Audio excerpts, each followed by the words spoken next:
Have you ever felt trapped by your own thoughts?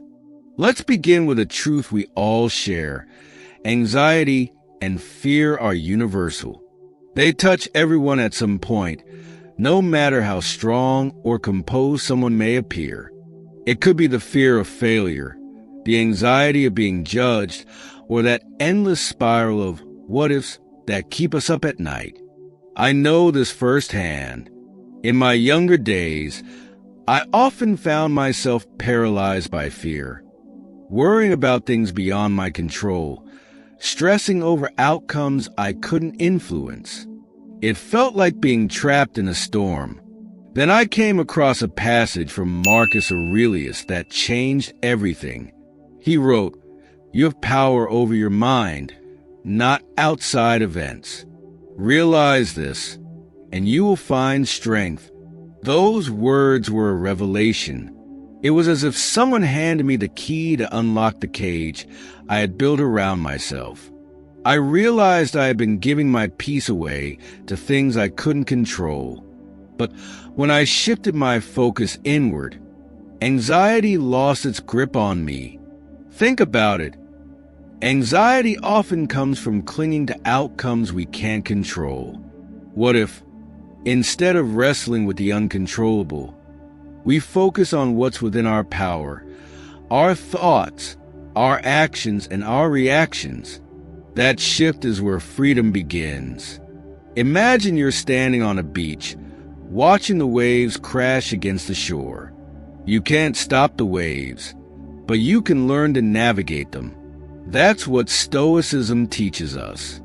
It doesn't promise to eliminate fear, but it equips us to face it head-on, recognize it for what it is, a wave that will pass if we stand firm.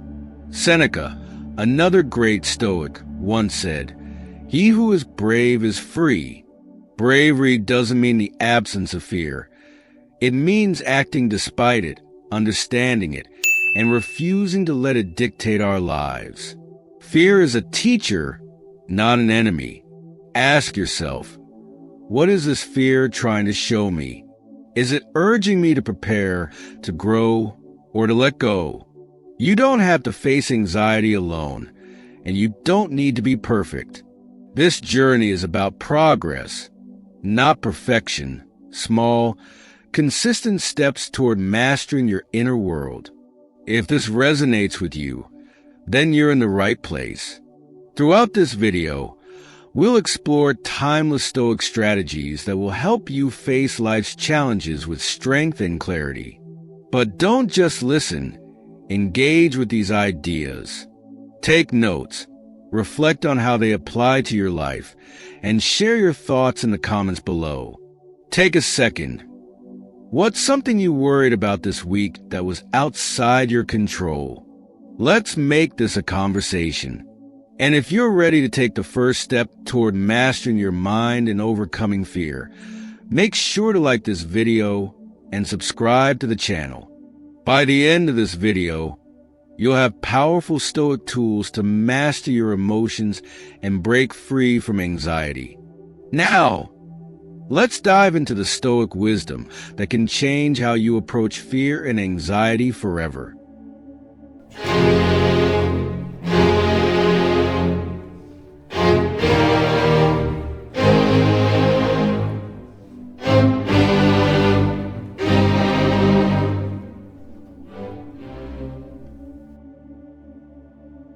Fear is primal. It protects us. But not all fears serve us. Some are rational, like the fear that keeps you from stepping too close to the edge of a cliff. Others, however, are irrational, born from our imagination, inflated by our perceptions and disconnected from reality. Marcus Aurelius once said, "If it is not right, do not do it. If it is not true, do not say it." This applies not just to our actions and words, but also to how we perceive and process fear. Ask yourself, is this fear rooted in something real, or is it simply a projection of my mind? Think about the last time you felt overwhelmed by anxiety. Was it because of an actual threat, Or was it your mind spinning scenarios of what might happen? Seneca brilliantly captured this in his writing. We suffer more often in imagination than in reality. Our perceptions are powerful. They shape our reality. A simple comment from a colleague can feel like criticism. A delayed response to a text message might spiral into thoughts of rejection. These fears grow not because of the events themselves, but because of the meaning we attach to them. The Stoics teach us that the first step in overcoming anxiety is to question our perceptions. When fear arises, pause and ask, is this fear protecting me, or is it misleading me? What evidence do I have that this fear is valid? In the end, fear is like a wave. It can either knock us down or carry us forward. It all depends on how we respond. By separating rational fears from irrational ones, we strip fear of its power and focus on what truly matters. Now that we understand fear, let's explore why it takes root so easily.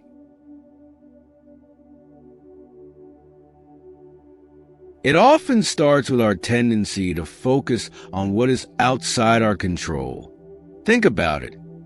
How much time do we spend worrying about what others think of us, fearing outcomes we can't influence, or stressing over things that may never even happen?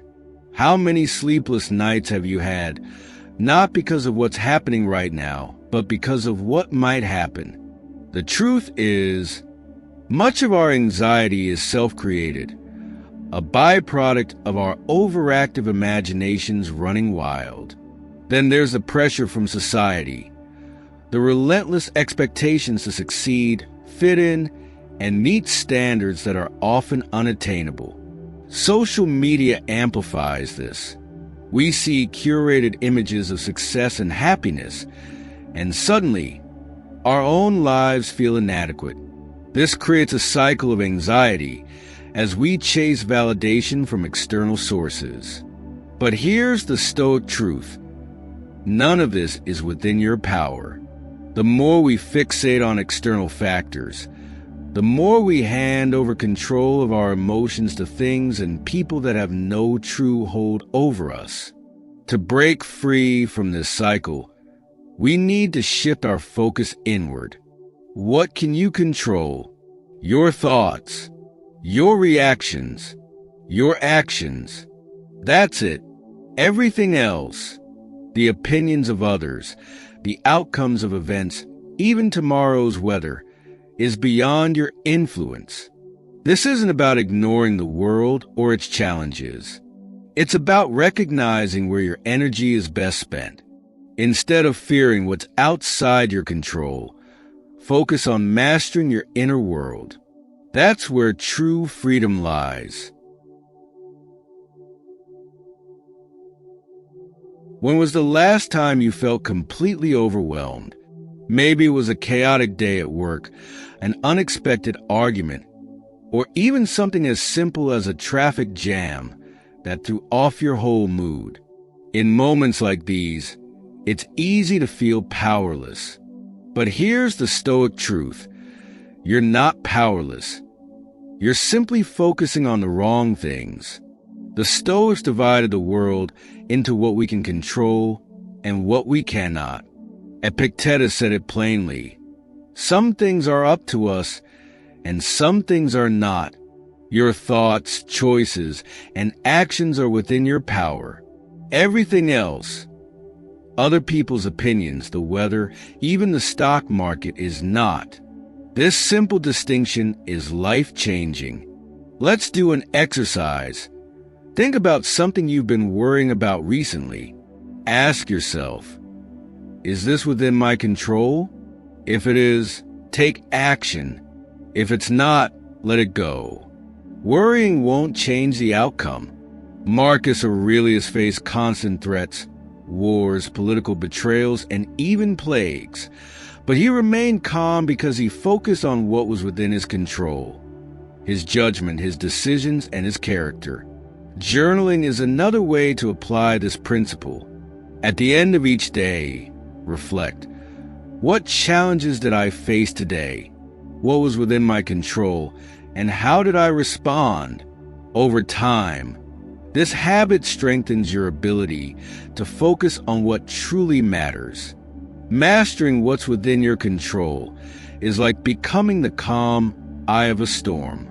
By ceasing to control the uncontrollable, you free up energy to shape your thoughts, choices, and actions, the things that truly define your life.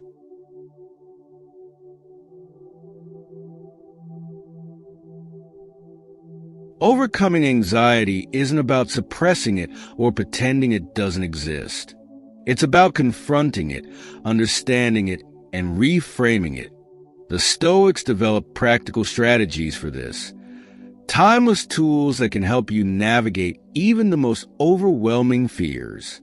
Let's dive into a few of them. Number 1, journaling and reflection. The first tool is journaling. Marcus Aurelius did it every day, and his reflections became the foundation of meditations. He often asked himself what truly mattered and whether his fears were rational. Next time anxiety strikes, grab your journal. Write down your fears. Be honest and specific. Ask yourself, what's within my control? What's outside it? What's the worst that could happen? Journaling brings clarity and helps you separate emotions from reality. As Seneca said, if you wish to put off all worry, assume that what you fear may happen is certainly going to happen, and reflect on how you can adapt to it. Number 2, negative visualization. Another powerful Stoic practice is negative visualization. It may sound counterintuitive, but it's transformative. Picture the worst-case scenario: losing a job, facing rejection, or encountering failure. Don't dwell on the negativity. Instead, imagine yourself enduring it and overcoming it. Epictetus taught, when we are struck by external things, let us remind ourselves that these things do not touch our inner essence. It is how we respond that defines us. By visualizing challenges, you're preparing your mind for resilience. Fear loses its grip when you've already confronted it in your imagination. Number 3, affirmations of what truly matters. Affirmations help anchor your mind to what's essential. Start each day by reminding yourself of what you value and can control. For example, say aloud or write down, I will act with courage and integrity. I will focus on my thoughts and actions, not others' opinions. Marcus Aurelius often reflected on the fleeting nature of life, writing, you could leave life right now. Let that determine what you do and say and think. This isn't morbid, it's empowering. It helps you focus on the present and act with purpose, letting go of trivial worries. Number 4, the role of rational thinking in managing fear. Fear often feels overwhelming because it's driven by emotion, not reason. It's the whisper in your mind that turns a minor inconvenience into a catastrophe. But Stoicism teaches that fear is rarely about the situation itself. It's about how we interpret it. Epictetus said, it is not things themselves that disturb people, but their judgments about these things. Think about a time you felt anxious. Was it the situation that caused your fear or your belief about it? Number 5, challenging catastrophic thoughts with logic. When fear strikes, pause and ask yourself, is this true? Where's the evidence? What's the most likely outcome? By breaking down catastrophic thinking with logic, you diffuse its power. For example, if you fear failing at a task, consider, will this mistake ruin everything, or is it just a momentary setback? Marcus Aurelius wrote, Today I escaped from anxiety. Or no, I discarded it because it was within me in my own perceptions, not outside. Number 6, reframing anxious thoughts. Stoicism teaches us to reframe challenges as opportunities. Instead of seeing the flat tire as a disaster, view it as a chance to practice patience and problem solving. Instead of fearing public speaking, see it as a chance to share your ideas and grow stronger. One effective technique is to shift from "what if" to "even if." Instead of asking, "what if I fail?" reframe it as, "even if I fail, I'll learn and move forward." This simple change turns fear into resilience. Number 7, taking control of your judgments. Managing fear is about reclaiming your judgments. The world is neutral. It's how you perceive it that shapes your reality. Epictetus reminded us, while we can't control events, we can control how we perceive and respond to them. By challenging fearful thoughts, you take back control.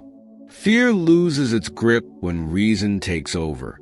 Each time you choose reason over fear, you strengthen your resilience. Number 8, building courage through Stoic practices. Courage isn't something you're born with, it's built. Like a muscle, it strengthens through practice. Stoics believe courage isn't just for heroic acts. It's in the small, everyday choices to face discomfort and fear head-on. Number 9, small, deliberate acts of bravery. Courage begins in small acts. Speaking up when it's easier to stay silent, making decisions despite uncertainty, or even getting out of bed on a tough morning. These small steps prepare you for bigger challenges. As Seneca said, "He who is brave is free." Each time you act bravely, you liberate yourself from the chains of fear. Number 10, voluntary discomfort. One of the most effective Stoic practices for building courage is voluntary discomfort. This means intentionally exposing yourself to controlled challenges that mirror the fears you want to overcome. Marcus Aurelius lived simply. He wore plain clothing and ate modest meals to remind himself that luxury wasn't necessary for happiness.